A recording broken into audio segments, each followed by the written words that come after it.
सांगलीमध्ये कृष्णामाई महोत्सवाचं आयोजन करण्यात आलेले आहे। हे महोत्सव 27 जानेवारी ते 1 फेब्रुवारीपर्यंत आयोजित करण्यात आलेलं आहे। तर या महोत्सवाची तयारी अंतिम टप्प्यात आली आहे। आपण पाहू शकता सांगलीच्या कृष्णा नदीवरती हे महोत्सव आयोजित करण्यात आलेलं आहे। या ठिकाणी कृष्णा नदीवरती वेगवेगळे देखावे देखील उभे करण्यात आलेले आहेत। तसेच सांगलीच्या आयर्विन पुलाला देखील विद्युत रोषणाई करण्यात आलेली आहे। तर अशा पद्धतीने या आयोजकांनी हा कार्यक्रम आयोजित केलेला आहे। तर आपल्यासोबत कृष्णामाई पुत्र आणि कृष्णामाई महोत्सव समितीचे प्रमुख आहेत, त्यांच्याशीच आपण बोलणार आहोत। भाऊ, काय सांगाल, कशा पद्धतीचं नियोजन केलेलं आहे? अत्यंत सुंदर पद्धतीनं ह्या ठिकाणी आयोजन केलेलं आहे।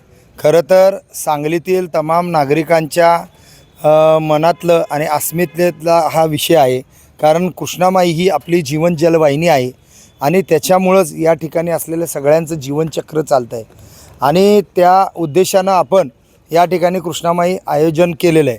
खऱ्या अर्थानं हे उत्सव नुसता नसून तर ही सांगलीकरांची यात्रा आहे आणि या यात्रेला सर्वांनी सहकार्य करायचं आहे, सगळ्यांनी या ठिकाणी उपस्थित राहायचं आहे।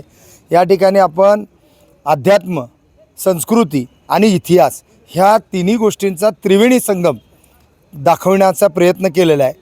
या ठिकाणी अत्यंत मनोभावी सुशोभीकरण करण्यात आलेलं आहे आणि त्याचं काम अत्यंत शेवटच्या टप्प्यामध्ये आलेलं आहे। मी ह्या कार्यक्रमानिमित्त तमाम सांगलीकरांना एक विनंती करू इच्छितो की ज्या पद्धतीनं आपण सगळ्यांकडे यात्रा जत्रेच्या निमित्त जाता, त्या ठिकाणी नैवेद्याचा प्रसादरूपी आस्वाद घेता, त्याच पद्धतीनं सगळ्यांनी आपापल्या घरी नैवेद्य करून कृष्णामाईला तो अर्पण करून ज्या ज्या लोकांच्या यात्रे जत्रेमध्ये आपण सहभागी झाला त्या सगळ्यांना निमंत्रित करून त्या प्रसादाचा आस्वाद द्यायचा आहे आणि आपण स्वतः आशीर्वादित व्हायचं आहे आणि तसेच कृष्णामाईप्रती आपली कृतज्ञता व्यक्त करायची आहे।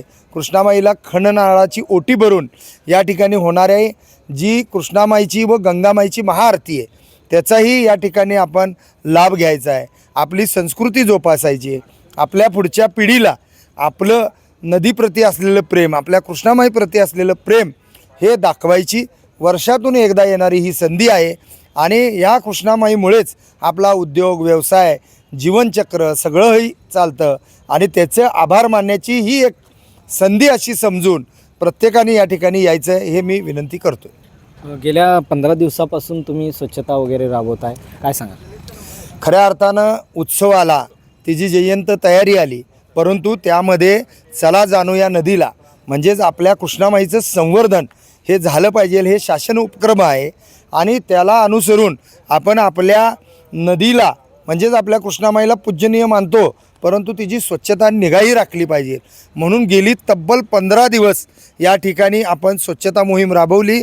अत्यंत चांगल्या पद्धतीनं या ठिकाणी सांगली मिरज कुपवाड महानगरपालिका, श्री गणपती पंचायतन संस्थान या सगळ्यांनी मिळून या ठिकाणी आम्हाला सहकार्य केलं आणि त्याच्या सहकार्याच्या जोरावर आपण या ठिकाणी स्वच्छता केली आणि ही तयारी उभी केली। तसंच आपण या ठिकाणी समिती म्हणून एक संकल्पही केला आहे की उत्सव संपल्यानंतरही अनेक वर्ष आपण कृष्णामाईची स्वच्छता ही काळजीपूर्वक केली पाहिजे आणि प्रति महिन्यातून 2 वेळा या ठिकाणी समितीच्या व सांगलीकरांच्या सगळ्यांच्या सहकार्यानं या ठिकाणी कृष्णामाईची स्वच्छता आपण करणार आहोत। तर आणि दुसरा एक प्रश्न असाच भाऊ की ह्या सांगलीच्या जो सरकारी घाट आहे, कोणकोणते घाट तुम्ही मागील वर्षी जो आयोजित केला होता त्या पद्धतीने यावर्षी नवीन काय असणार आहे? मागच्या वर्षी अत्यंत अल्प कालावधीमध्ये आपण या सर्व कार्यक्रमाचं आयोजन केलं होतं, परंतु त्यावेळी काही गोष्टींची त्रुटी राहिली होती। ती म्हणजे आपण ज्या घाटावर उभं आहे हे आपलं कृष्णामाईचं सरकारी घाट आणि त्याच्या समोरच्या दिशेला दिसणारं हे आपलं सांगलवाडीचं त्रिशूल घाट आहे। त्या ठिकाणी अत्यंत शुकशुकाट होता, म्हणून यावेळी आपण त्या ठिकाणी आपण पूर्ण सुशोभीकरण केलेलं आहे। तसंच आपल्या या सरकारी घाटाला लगत असलेलं आपलं स्वामी समर्थांचं मंदिर असलेलं माई घाट, त्याही ठिकाणी आपण छत्रपती शिवाजी महाराजांचा इतिहास आणि त्यांच्या कालखंडामध्ये उभा राहिलेला एक किल्ला जो अत्यंत दुर्मिळ आहे तो लोकांना दाखवण्यासाठी एक प्रामाणिक प्रयत्न केलेला आहे। म्हणूनच मगाशी मी म्हणलो की या ठिकाणी भक्ती, संस्कृती आणि इतिहास याची त्रिवेणी संगम या ठिकाणी घडवून आणायचा प्रयत्न केलेला आहे। या महोत्सवामध्ये अनेक विविध कार्यक्रम आयोजित केलेले आहेत, कोणकोणते कार्यक्रम आयोजित केलेले आहेत? ह्या सर्व आयोजनामध्ये आपण विविध कार्यक्रम आयोजित केलेत, त्यामध्ये प्रामुख्याने भजन, कीर्तन, प्रवचन आणि या ठिकाणी असलेले सन्माननीय पूज्यनीय सद्गुरू कोटणीस महाराज यांचे प्रवचन, तसेच सद्गुरू पूज्यनीय दीपक नाना केळकर महाराज यांचे प्रवचन या ठिकाणी आपण घेतलेले. तसेच सांगलीमध्येच नाही तर अखंड महाराष्ट्रामध्ये प्रसिद्ध असलेले आपले पवाडेकार डॉक्टर देवानंदजी माळी यांचं कृष्णामाईवरचं पवाड्याचाही कार्यक्रम या ठिकाणी आयोजित केलेला आहे. तसेच धनगरी वाद्यामध्ये ज्यांनी अखंड विश्वामध्ये आपलं नाव लौकिक केलं, आपल्या सांगलीचे कुपवाडचे नामांकित व्यक्तिमत्व ज्यांनी 16 देशामध्ये आपली कला सादरीकरण केलं आणि अनेक पुरस्कारांनी ते सन्मानित झाले, त्यांचंही या ठिकाणी आपण कार्यक्रम ठेवलेलं आहे. तसेच सांगलीतील स्थानिक अनेक कलाकार आहे जे काही कराओके संगीताच्या माध्यमातून लोकांचं मनोरंजन करतात. या सगळ्यांना या ठिकाणी एका छताखाली आणण्याचा आपण प्रामाणिक प्रयत्न केलेला आहे. तसेच अनेक संप्रदाय, अनेक पंचकृषीतील साधू संत यांचेसुद्धा संत संमेलन या ठिकाणी होणार आहे. त्यांच्या भाष्यशैलीतले काही प्रवचन, व्याख्यानं या ठिकाणी होणार आहे. तसेच चला जाणू या नदीला या माध्यमातून अनेक शाळा या ठिकाणी आपली भेट देणार आहेत.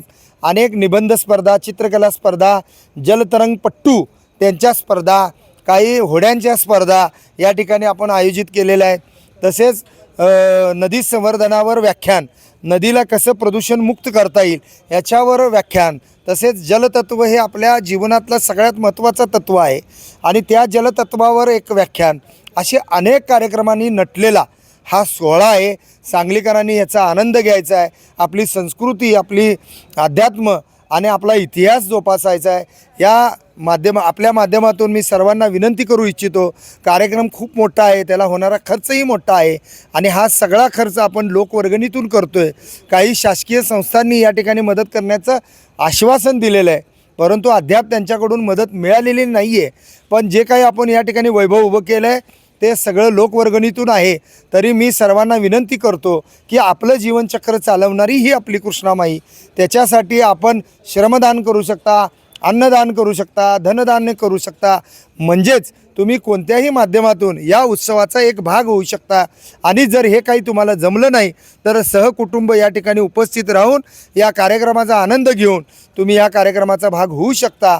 मी कृष्णामाई पुत्र आणि या समितीचा प्रमुख या नात्यानं तमाम सांगलीकरांना विनंती करू इच्छितो की आपण या सुंदर सोहळ्यामध्ये उपस्थित राहून आपल्या कृष्णामाईप्रती आपली कृतज्ञता व्यक्त करावी.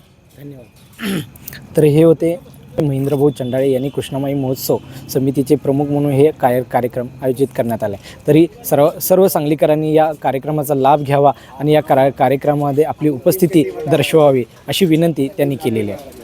तरुण भारतसाठी अक्रम शेख, सांगली.